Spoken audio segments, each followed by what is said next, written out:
ہمیں معصیت و مجال سے نکال کر ہمیں اپنے عوامر پر ثابت قدم فرما، ہمیں اپنی ذات کے ساتھ ذاتی تعلق نصیب فرما، اپنے وعیدوں کا خوف، اپنے وعدوں کا شوق ہمارے دلوں میں پیدا کرنا، ہمیں اپنی ذات کے ساتھ ذاتی تعلق نصیب کرنا، اپنی ذات کا تاثر ہمارے دلوں میں پیدا کرنا، اپنی توحید خالص کو ہمارے دلوں میں راسخ کرنا۔ اے اللہ اپنے غیر کا تاثر امت کے دلوں سے نکال کر اپنے فرائض پر اپنے احکام پر امت کو مجتمع فرما۔ اے اللہ ایمان کا کمال ہمارے دلوں میں پیدا فرما، اے اللہ ایمان کا کمال ہمارے دلوں میں پیدا فرما، عالمی سطح پر امت مسلمہ کے دلوں سے اپنے غیر کا تاثر نکال کر اے اللہ کی توحید خالص کو امت کے دلوں میں راسخ فرما۔ اے اللہ اپنا تاثر امت کے دلوں میں پیدا فرما، اپنی وعیدوں کا خوف، اپنے وعدوں کا شوق اور اس کی امید امت کے دلوں میں پیدا فرما۔ یا اللہ اس دعوت کی نقل و حرکت کے ذریعے یہ تیرے یہاں ایمان کہتے ہیں، اے اللہ جو ایمان صحابہ ہے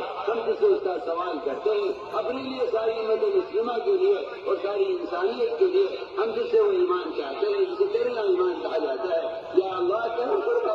فرما کر اے اللہ ہمیں ایمان کی دولت نصیب فرما، اے اللہ ہمیں ایمان کی دولت نصیب فرما۔ تیرا سب سے بڑا فضل کر امت پر یہ ہوگا کہ تو امت کو ایمان عطا فرما دے۔ اے اللہ تیری ذات مستغنی ہے، کسی کے عبادی کی دعوت کی ضرورت نہیں ہے، تو اپنے فضل کو